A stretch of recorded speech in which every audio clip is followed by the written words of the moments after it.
Welcome back to circle documentary. 9 April सन 1953। ये वो तारीख है जब दो अलग अलग देशों के जांबाज नौजवानों ने एक साथ मिलकर एक ऐसे मुश्किलों से भरे उबड़ खाबड़ और खतरनाक सफर पर निकलने का फैसला किया जिसके दो ही रास्ते थे। पहला, जबरदस्त जज्बे, जुनून और हौसले के साथ डटे रहना, मतलब एक नया इतिहास बनाना, और दूसरा, जरा सी चूक या लापरवाही का मतलब था हमेशा के लिए जिंदगी को अलविदा कहकर मौत के मुंह में समा जाना।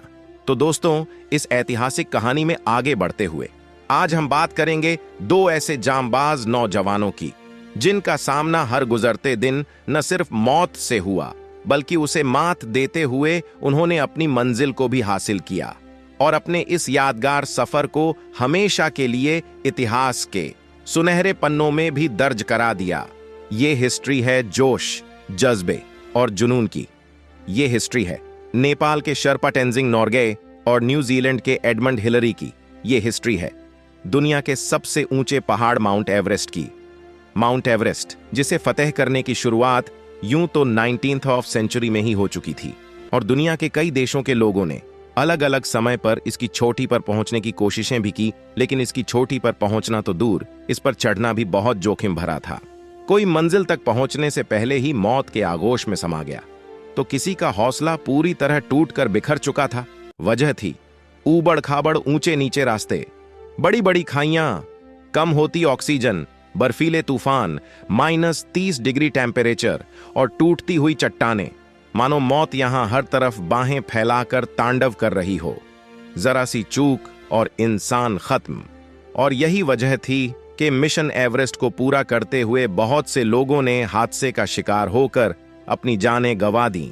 बहुत से लोग लापता हो गए और कई लोगों की डेड बॉडीज अब तक नहीं मिली। लेकिन इस सब के बावजूद कुछ ऐसे योद्धा भी थे जो इन सब बातों को नजरअंदाज करके पूरे हौसले और जुनून के साथ इस मिशन को फतेह करने की लगातार कोशिशें कर रहे थे। और उन्हीं योद्धाओं में से एक थे नेपाल के शेरपा तेंजिंग नोर्गे। तेंजिंग नोर्गे का एक ही ख्वाब था, माउंट एवरेस्ट के शिखर को छूना। ये एक ऐसा ख्वाब था जो अब जुनून बन चुका था और इसी जुनून के चलते सन 1952 में शेरपा तेंजिंग नोर्गे ने स्विट्जरलैंड के रेमन लैम्बर्ट के साथ मिलकर अपने मिशन की शुरुआत कर दी। तमाम कोशिशों और कड़ी मेहनत के बावजूद एवरेस्ट की चोटी के बेहद करीब पहुंचकर भी उनका ये मिशन फेल हो गया। रास्तों की कठिनाइयां और कम होती ऑक्सीजन की वजह से उन्हें अपना मिशन अधूरा छोड़कर वापस लौटना पड़ा। मंजिल के इतने करीब पहुंचकर भी उसे हासिल न कर पाने की वजह से वो दोनों बुरी तरह से टूट गए थे, जिसका दुख उन्हें कई दिनों तक रहा। लेकिन तेंजिंग नोर्गे एक नाकामी से हार मानने वालों में से नहीं थे।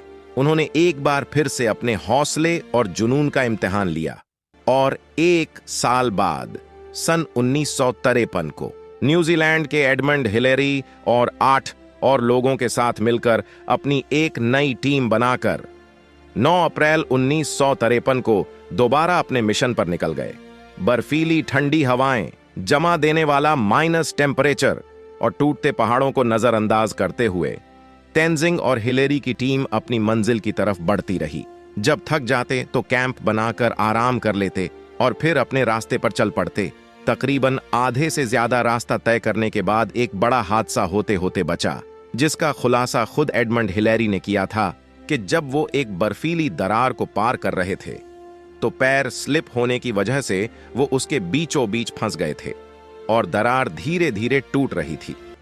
उस वक्त तेंजिंग ने बिना कोई देरी किए रस्सा फेंका, जिसे मैंने पकड़ लिया और उन्होंने मुझे ऊपर खींच लिया और मैं बच गया। जिसके बाद ये सफर फिर शुरू हो गया।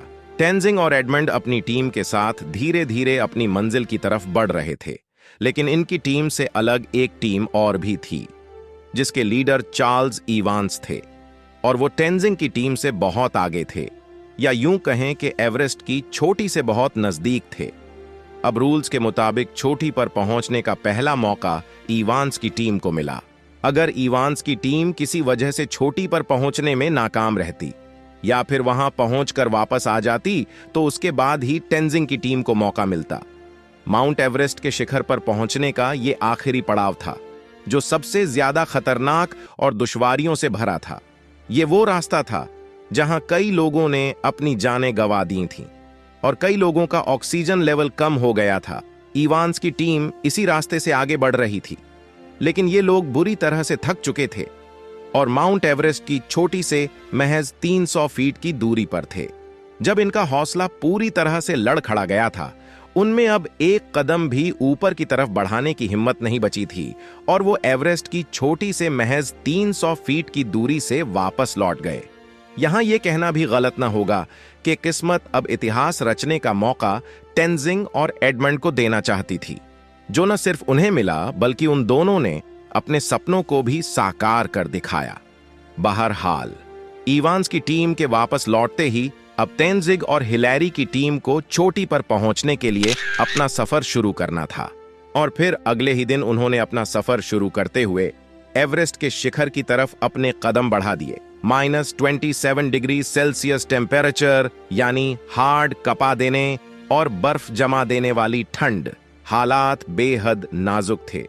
लेकिन एवरेस्ट के ये सूरमा पूरी बहादुरी और हौसले के साथ आंखों में अपने लक्ष्य पर पहुंचने का सपना लिए अपने कदम आगे बढ़ाते रहे।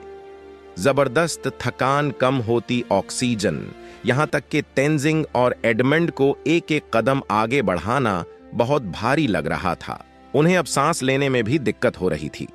लेकिन इन सारी दुश्वारियों को पार करते हुए उनकी टीम अगले दिन सुबह साउथ शिखर तक पहुंच गई। तेंजिंग और हिलैरी के अलावा इस टीम के बाकी लोग यहां रुक गए, क्योंकि इससे आगे का रास्ता इन दोनों को ही तय करना था।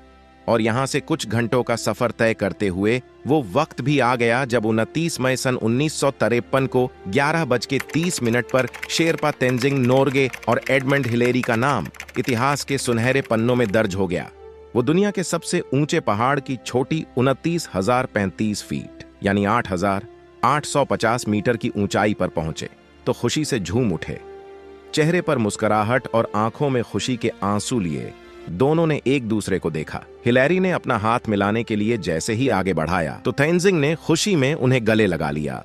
फिर तेंजिंग ने अपने बैग से एक पेंसिल और एक मिठाई का टुकड़ा निकालकर उस चोटी पर दबा दिया जो उनकी बेटी ने उन्हें दिया था, और हिलैरी ने अपनी जेब से क्रॉस निकालकर वहां दबा दिया जो वो अपने साथ लाए थे।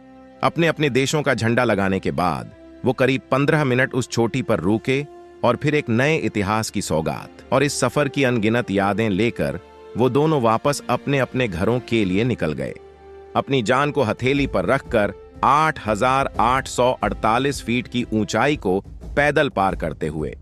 पूरे हौसले और जुनून के साथ रास्ते की तमाम दुश्वारियों और परेशानियों का सामना करके इतिहास रचने वाले इन दोनों वीर योद्धाओं को सर्कल डॉक्यूमेंट्री चैनल सलाम करता है।